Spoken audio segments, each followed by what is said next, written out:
Welcome to Hornbill TV's Beyond Headlines with Al Nguli. Ladies and gentlemen, I hope you find prosperity, healing and peace this new year. Our program this time will explore some of the more notable news events, stories and people across the world. And as the name suggests, we'll be delving weekly a bit deeper beyond what is being reported. Now, way back in March 2024, one of the Naga political groups issued a very stern warning to the LGBTQ advocates and supporters in Nagaland. I think it was the NSC and Nikki Sumi group. They issued a warning.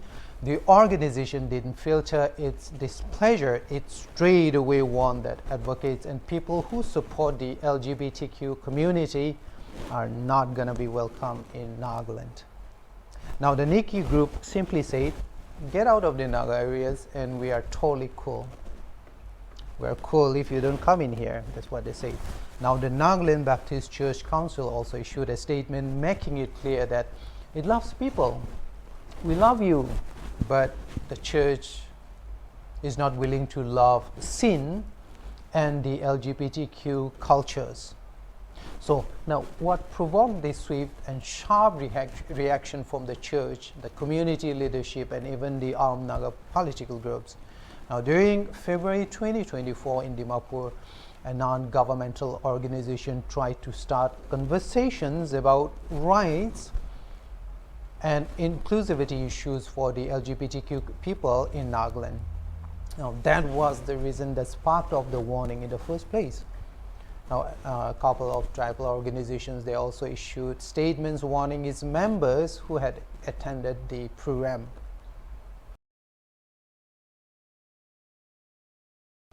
Now, when Donald Trump took over as the 47th president of the United States, the world knew that things will never be the same for the LGBTQ community, ladies and gentlemen.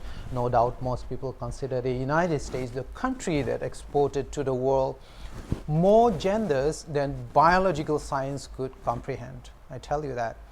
The community introduced what it claimed was the 73rd gender. Generally, we have male and female, men and women. But this community is credited for giving us 73 genders.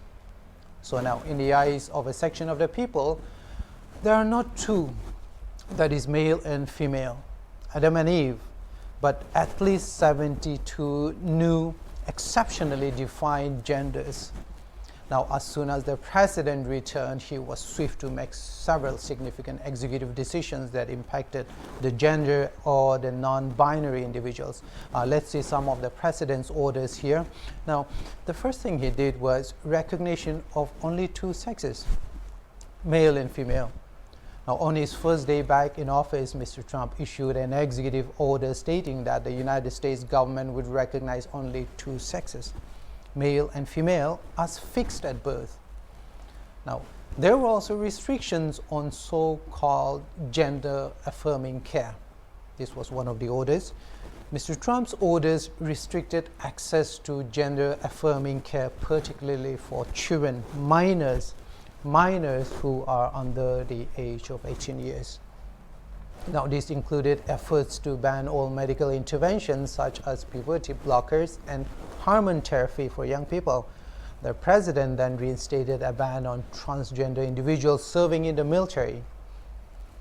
Again, the president's administration also sought to exclude transgender people from having access to facilities such as bathrooms and shelters based on their assigned sex at birth. Further, the United States government has banned gender ideology funding. Now, the Trump administration has pledged to withhold all federal funding from programs that promote gender ideology. The president issued gender-based executive decisions in 2025, and it, I think, will continue to reflect on how the United States move forward in the coming years. It reflects a certain significant departure from the policies of his predecessor, that is Mr. Joe Biden. This, of course, has been met with both support from conservative groups and opposition from the LGBTQ advocates. Now, these policies underscore the ongoing debate over transgender rights and gender identity, at least in the United States. Now, transgender politics, with particular reference to the United States and some Western communities, has become highly toxic. It's a very toxic issue here. Now, it continues to spark debates about identity, rights, and social norms. The topic encompasses a range of themes, from the recognition of non-binary identities to the legal and the social challenges faced by transgender individuals and the burden of recognition that is imposed on the common people who simply accept that the biological maleness and the biological femaleness of their identity is what they are. Now, today let's explore some of the complexities of gender politics here, and we're not just talking about the United States, but across the world.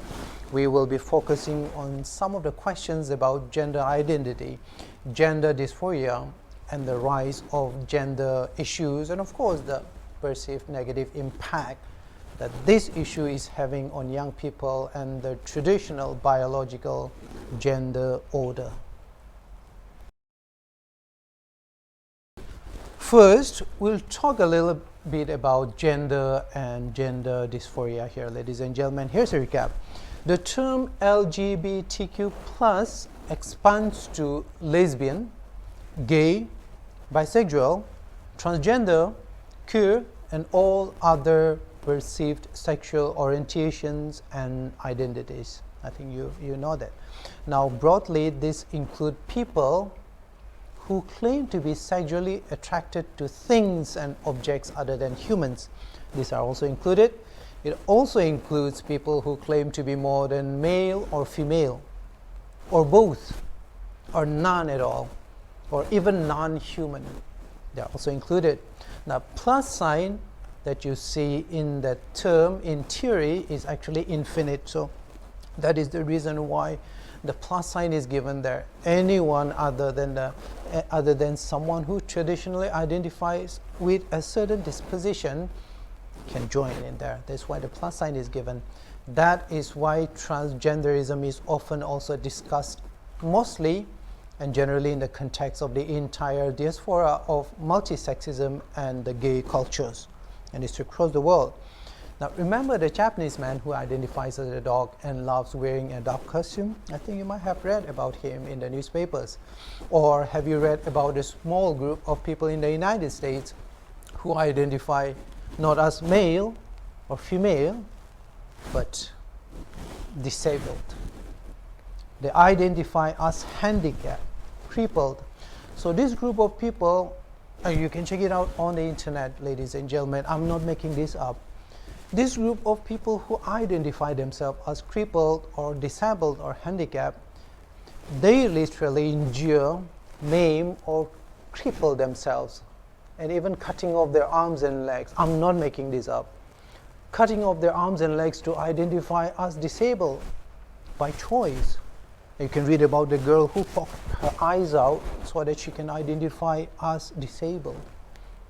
The world can be very weird and interesting. Now, within this spectrum is the heart of gender politics, which is tearing communities apart, as it seems, at least in the United States, ladies and gentlemen. So that brings us to the question, how many genders are there according to this community? The concept of gender has evolved significantly over time. Since the birth of humankind, societies have recognized only two biological human states, the male and the female, based on their biological sex. However, new cultural movements now view gender as a spectrum rather than a binary construct. This perspective distinguishes between biological sex, which are the physical characteristics of a person, and gender, which are the social roles, behaviors, and identity. The so-called non-binary and other identities challenge this binary framework. They also claim that gender is culturally constructed. It is because of the environment, and therefore it is fluid. It is not rigid. It does not stay in one place. It's always in a movement. So the irony is this: the term gender used to be the biological definition as much as biological sex used to be. Now this takes us to a condition that is now attributed to be the center of the debate here. What is gender dysphoria? In psychological studies and health circles, gender dysphoria is a psychological condition that is characterized by significant distress or discomfort due to a presumed mismatch between your gender, that is who or what you think you yourself as, and your assigned sex at birth, that is your biological identity, your body actually is.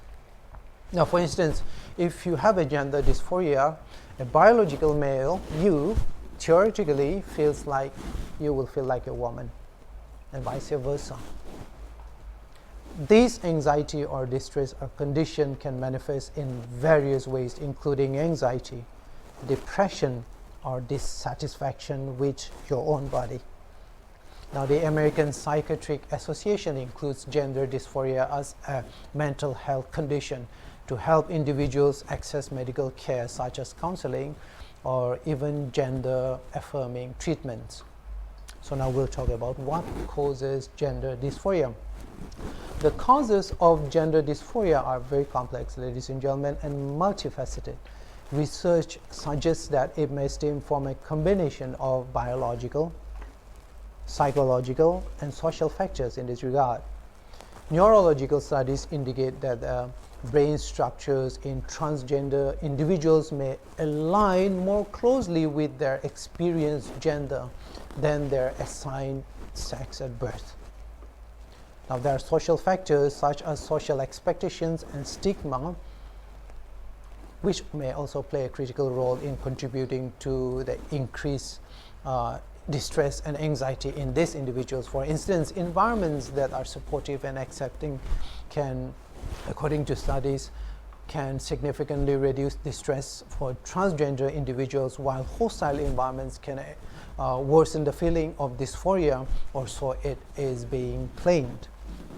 Now, at the heart of this debate in the United States, we're going to see some of the complexities that are involved. The United States and some communities in Canada and France have become a focal point for transgender politics due to its polarizing socio-political philosophy.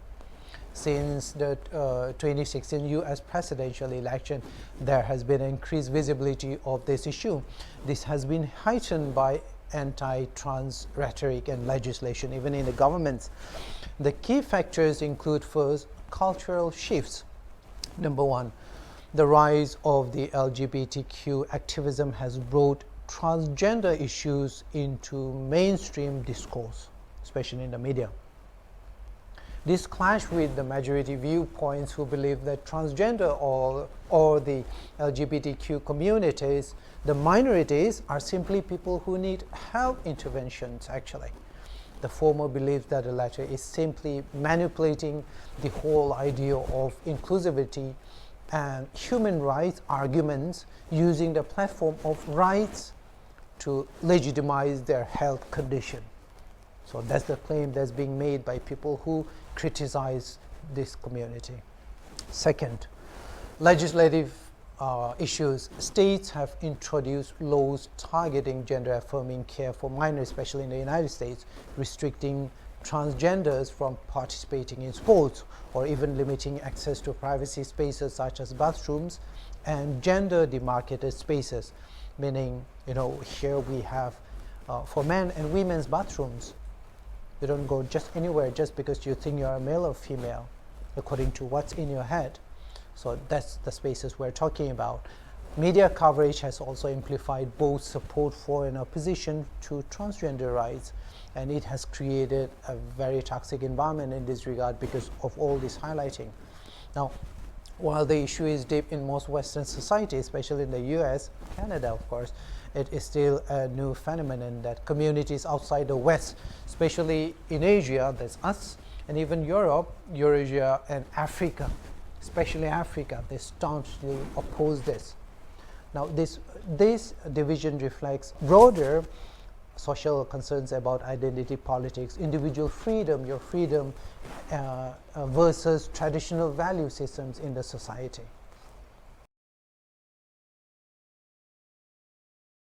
So now let's talk about the perceived negative impacts of gender politics here, ladies and gentlemen. The argument is that the increasing visibility of transgender issues has negatively impacted children and adolescents in several ways. One of the most polarizing points of the debate is how families, especially traditional families, argue that the transgender and the LGBTQ community are legitimizing their issues to a point where exceptions become the rule. Traditional communities argue that the LGBTQ communities are normalizing what is abnormal. So that's the argument. The idea is that when something becomes highly visible, it gradually becomes accepted because of the normalization. The argument is that such normalization tactics are dangerous for youth and young minds who have only a limited outlook of life experiences, to be able to view life from the point of cause and effect, reward and consequences of their words or actions, experiences, and their poor choices. So the more they are exposed to it, the more they are more likely to normalize it.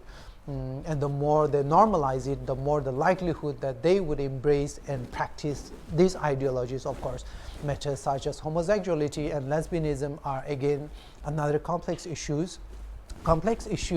involving identity, natural or unnatural orientation, and sexual choices. Yes, that is true, but generally the fear is that normalizing it would make it easier for youths to engage in risky or socially unacceptable behavior, not just sexually, but even in their existential philosophy and their general outlook. Another concern is medical intervention. The rise in minors seeking medical intervention surgeries such as puberty blockers and hormone therapy, including, and of course, invasive surgeries, has raised ethical concerns about long-term effects of physical and mental health. This is not to talk about something as complex or risky as sex change. The danger here is traditional communities argue is that these treatments are irreversible and may lead to regret later in life. You may have come across testimonies of people on social media who now express regret for something they cannot change back. Another impact is the confusion about the gender roles here. Exposure to non-traditional gender narratives is seen by many as undermining the traditional masculine and feminine values here. It's not just your body, but the ideals and the value system that come with your body as a male or a female. This concern is often linked to fears about the erosion of social norms and the potential for confusion among young people who are under the age of 18 years.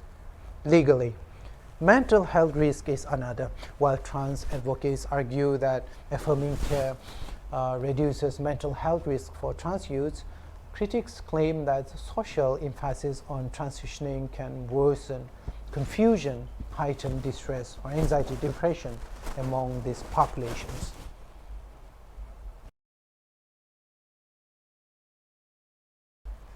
Another cause for concern is the perceived erosion of feminine and masculine values. Do you guys remember Leah Thomas or William Thomas, the transgender who competed as a woman to win women's sports competitions in the United States? Remember that guy?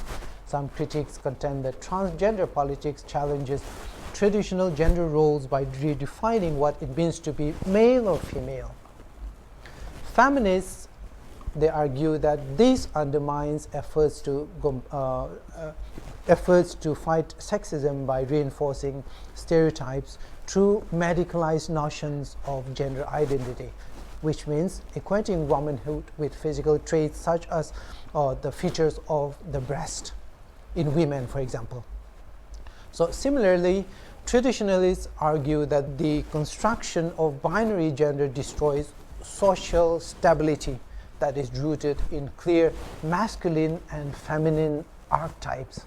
In other words, you can claim to be a male or female, that's your choice, but you cannot force someone else to believe something that you're not. That's their choice.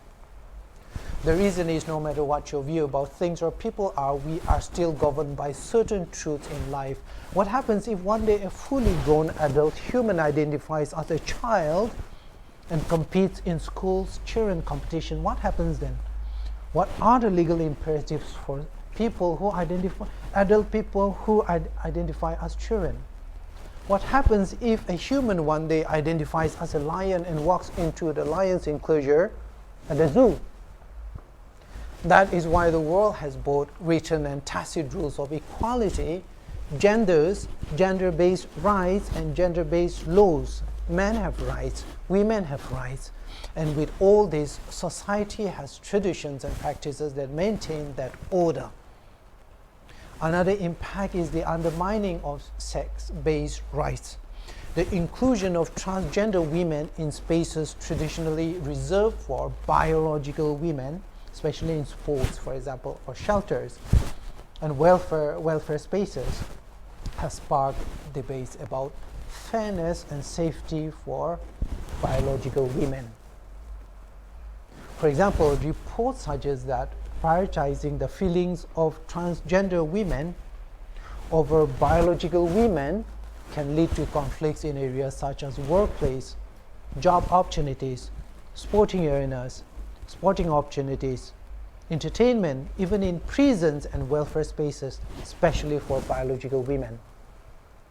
Now, there are some people who believe that biological women are actually now losing their rights to trans women. Another concern is that is for the protection of the child and young minds. The increasing number of young children referred for gender-affirming care raises questions about safeguarding practices. Now, critics argue that allowing minors to make life-altering medical decisions could lead to regret later in life. We talked about this earlier. Additionally, some claim that schools encouraging exploration of so-called gender identity without parental consent undermines familial authority.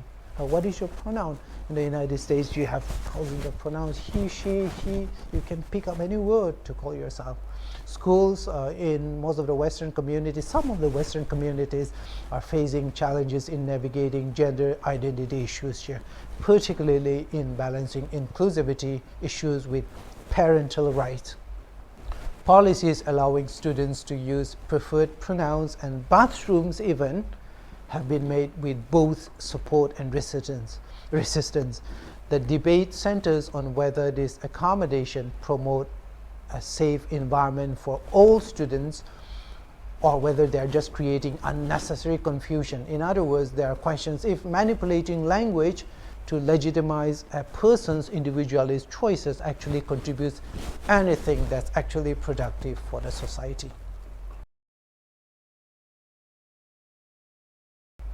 Transgender politics represents one of the most polarizing issues in contemporary societies.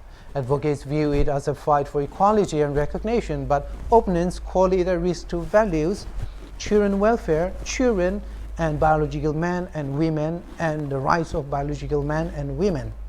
The debate underscores broader tensions between progressivism and conservatism. Ultimately, the future of transgender politics will depend on how effectively societies can navigate these complex issues, ensuring that the rights of all individuals are protected while preserving social cohesion and understanding. I'm Muli. See you next time.